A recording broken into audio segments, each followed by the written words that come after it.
I'm not becoming a DC Comics fan exclusively, am I?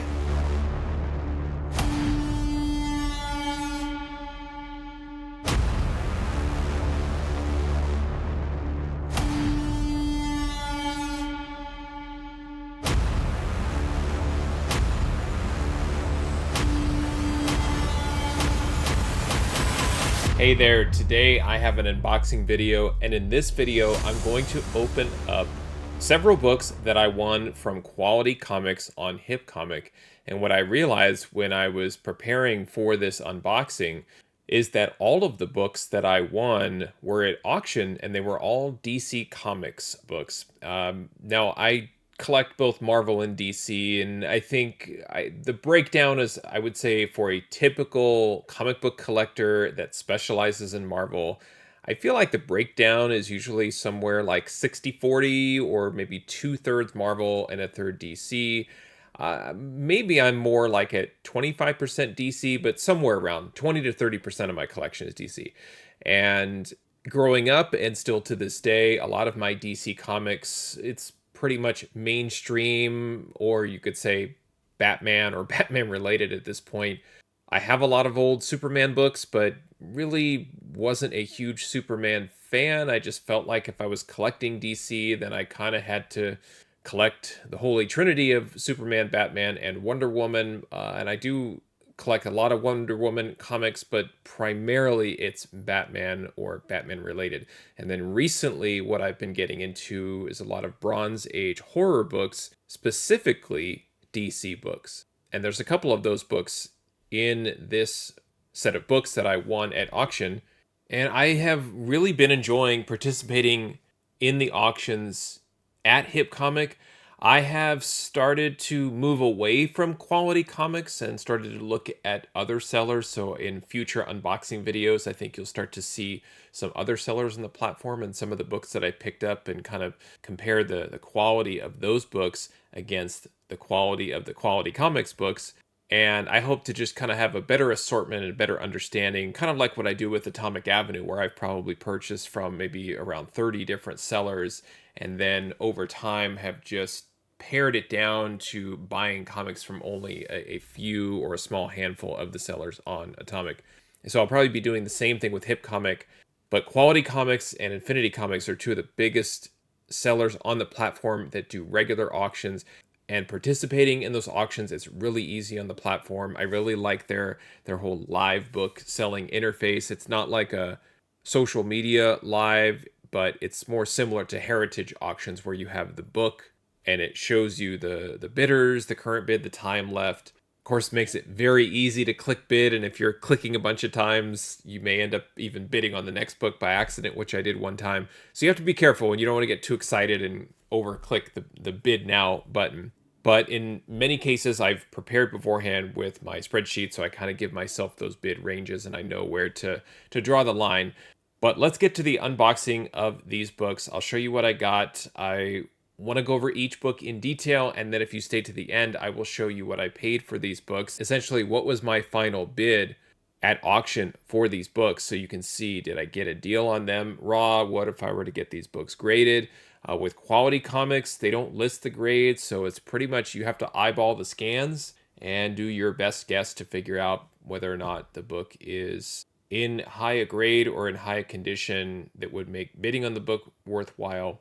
So I'll overlay an image of the actual comic that I won, so you can kind of get an idea for yourself what I was looking at. But my photos will be in much higher resolution and close up than the ones at auction, which always kind of makes it interesting to me as a buyer, because I feel like I'm getting a deal, because sometimes bidders are turned away or buyers are turned away because you can't quite fully assess the book, because the imagery, the photo, the scan, or whatever they used to present the book under that single auction, it's not always easy to kind of just take that book and say, yep, that's a VF plus. It really sometimes is a challenge. And what I've done is I've created kind of averages around Quality Comics, and I kind of know what to look for in their scans, where I can kind of guess, okay, this is probably around a 7.0 or something like that. So let's get to the books. I'll show you what I picked up at auction, and then I'll let you know what I paid for each book and compare the prices that I paid to current fair market values. All right, here are the books that I won from Quality Comics, packaged up in their custom Quality Comics Gemini-like mailer. This was an order that was sent out via USPS priority mail during mid-June of 2023, so I'm going to go ahead and open it up.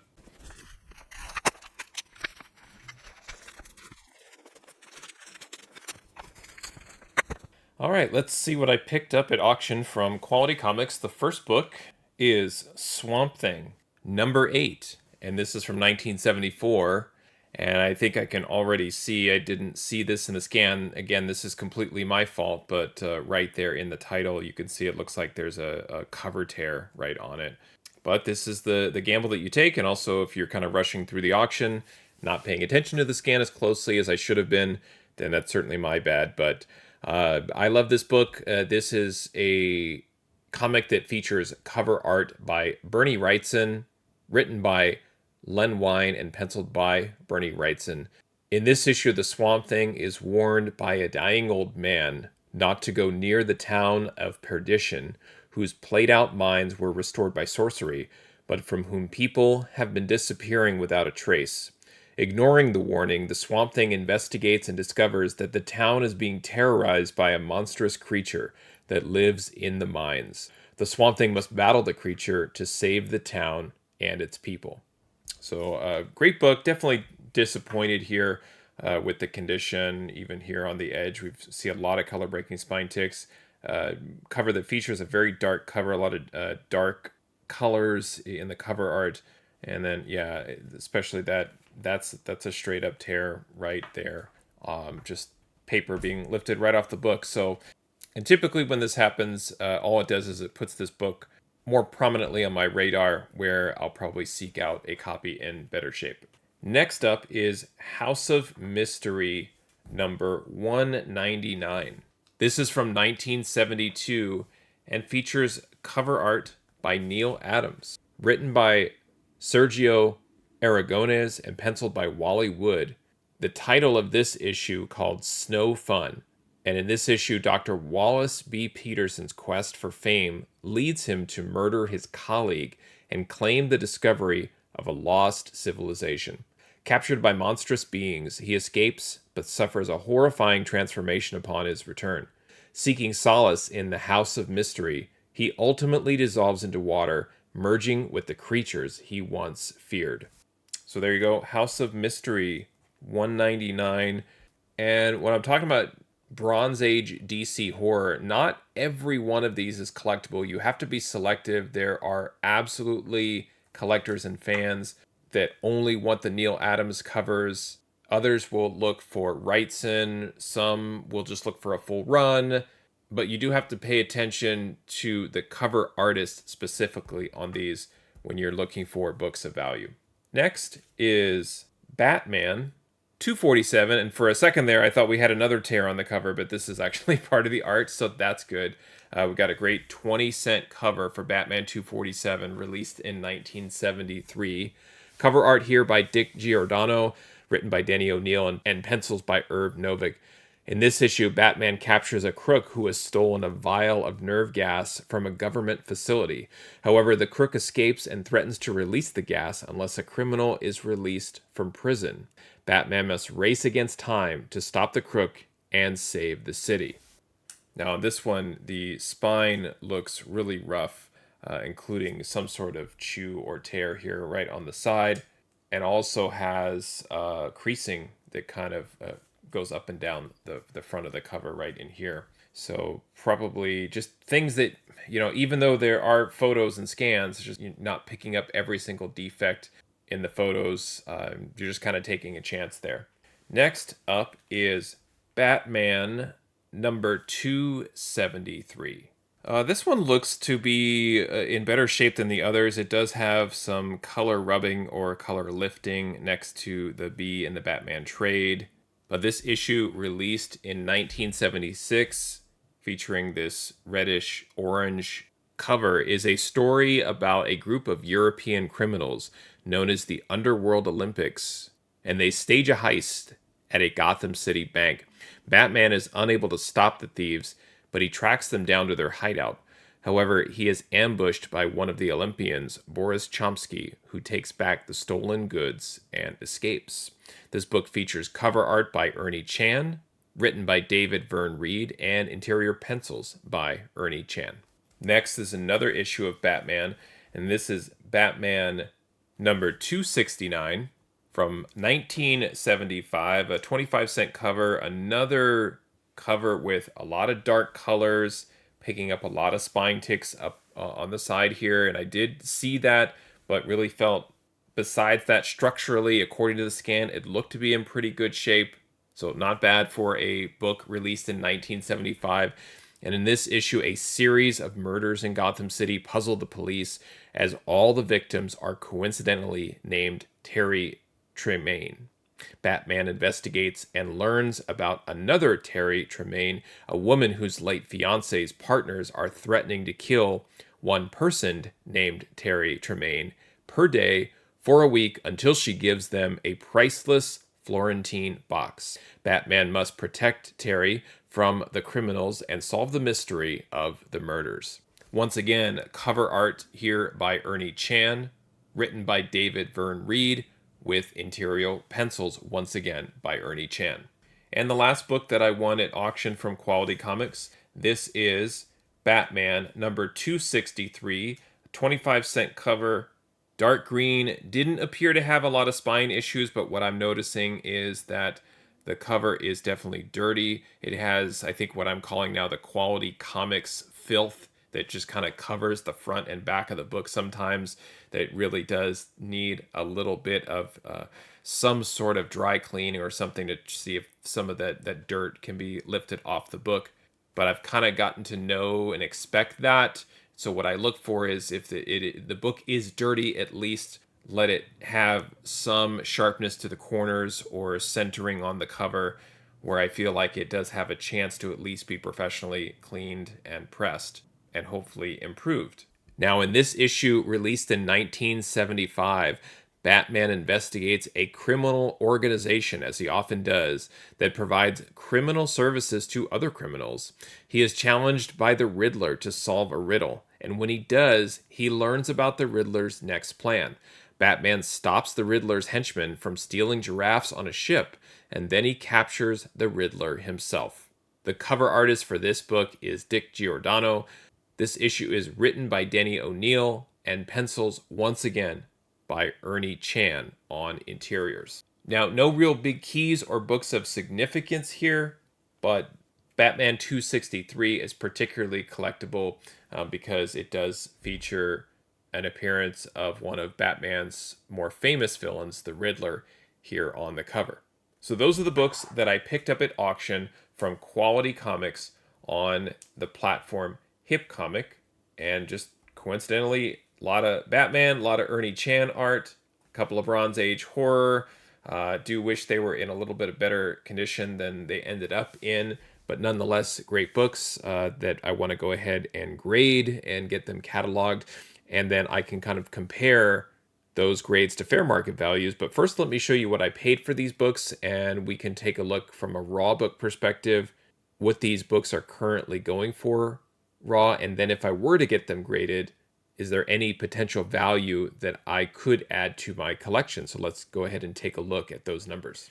All right, here are the books that I won at auction from Quality Comics on the platform HipComic, and I won these books on June 18th, 2023. I was invoiced $47.51, so not a huge investment in these books, but again, I'm thinking about the condition now that I look at them up close and personal, and just disappointed in myself, wondering why I'm still bidding on these. But I do feel like if you're looking at the amount in column I, again, I'm not breaking the bank necessarily to acquire these books, and some of these could be placeholders, reminders to try and acquire them in better condition down the road. But nonetheless, I have acquired them, and you could see here what the final bids were. Even Batman 263 with Riddler on the cover, again, not a key or anything of that nature, but the fact that it is an early Batman book with Riddler from the mid-70s, to pay only $4.38 for that book. I feel like, okay, it's not a huge investment if the condition doesn't pan out. But I did have to pay $7.25 for shipping. And then what I ended up doing is taking the cost of shipping and including that and distributing it across all of the books here. So in column Z, you can see the total cost. And then if my math is correct, I can see that the $47.51 is the final bid for each book, plus the $7.25 to ship the 6 books, distributed evenly across the books. And yes, it does match and add up. Now, comparing the total cost of the book in column Z against column U, where cover price represents the fair market value of the book, you can see that from a raw book value perspective, it does appear that I've added over $88 of value to my collection here if we're looking at the raw value add in column AA right here. So now this is really, again, looking at column U and the cover price fair market value, where I take the value at near mint or the highest value of any condition, the greater of the two. And I don't think any of these books are anywhere close to being near mint. So I probably haven't really added $88 of value.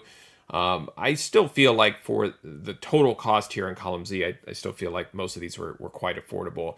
The House of Mystery $199, where my total cost was $10.71. I'm paying a little bit of a premium for that book, even in the condition that it's in, because it is a Neil Adams cover. And Swamp Thing number 8, I think you just get wrapped up in the fact that it's a Wrightson cover. Of course, I did, and I just didn't spot the that little tear or paper lift right there in the trade. I'm kicking myself because it's a $23 book raw in mid to high grade, and I paid $12.71 for that book, but I feel like it's probably a $3 to $5 book maybe. I mean, there's going to be Wrightson fans, but I think the Wrightson fans, they're going to look for that book in higher grade anyway. So just, again, disappointed in myself that I didn't precisely and really accurately go over the scan more meticulously than I should have. Now, what we can do is assign some grades just to kind of have some fun here to see if there is any value in these books in a CGC. And we can first check out near mint at a 9.4. And you can see House of Mystery $199, even in a 9.4, over a $200 book. Batman 269 at $122, Batman 263 $165, and Swamp Thing 8 at $123. I don't think any of these are anywhere close to 9.4s either, so that's tough. And let me just flip them to 9.8 so you could see kind of the high-end values for these. In fact, Batman 273, I can't even find a 9.8 value on that one. House of Mystery $199 at $480, and Swamp Thing 8 in a 9.8 over $500. And again, this is kind of why I'm seeking out these books, and I'm very much interested in these early 70s DC horror books, these titles, Swamp Thing, House of Mystery, House of Secrets, and so forth, because the collectability and also just the type of art on the cover, the darker imagery, the darker colors, it's just so tough to find these books in that high grade.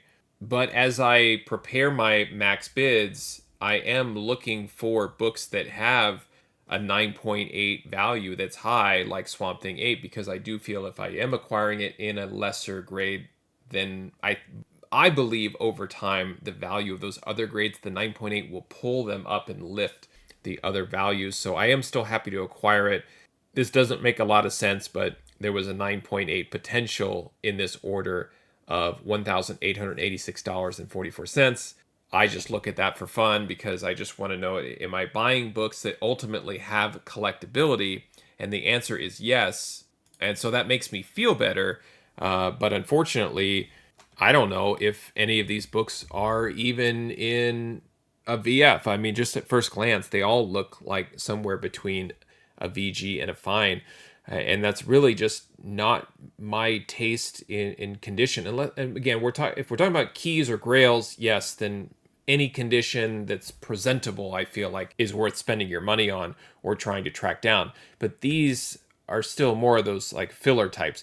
The one book that's standing out to me right now that I'm excited to grade and actually look at is House of Mystery $199, because it does have the Neil Adams cover. And I do believe that has a potential for a little bit of a cleanup. But from a presentation perspective, just looking at it again, there's just some general creases and kind of wrinkling on the cover. But I think that this one is probably the standout of the group. But again, I feel like even if this were cleaned up a bit, I think it maxes out somewhere around 7.5. So it's making me really reconsider how I approach auctions on HipComic, and if I want to continue bidding on comics from Quality Comics, is I feel like even though it seems as though I keep running the same experiment and coming up with the same results, it's just one of those where I'm like, really, is that what they're doing? Are they really taking just mid grades and throwing them in there? And you could even argue that some of these aren't even close to mid grade either. Are they really just throwing them up for auction, just getting what they can, and kind of cherry picking the better comics? And I think every time I do this, the answer is yes. I think I'm proving that theory. So I'll probably start moving away from Quality Comics unless they're putting some modern book or recently released book, but typically they'll put silver, bronze, copper age types of books and list them with no grade. And I think there's a reason why they're listing books with no grade. Let me know what you think about the grades of the books or the presentation of this video. Feel free to leave a comment. Please make sure you like and subscribe to my channel.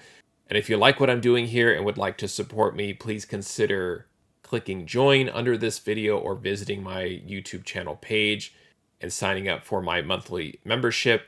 It's 99 cents a month. You get special member perks and an opportunity to participate in my monthly giveaways. Thanks for watching. Happy collecting, and see you next time.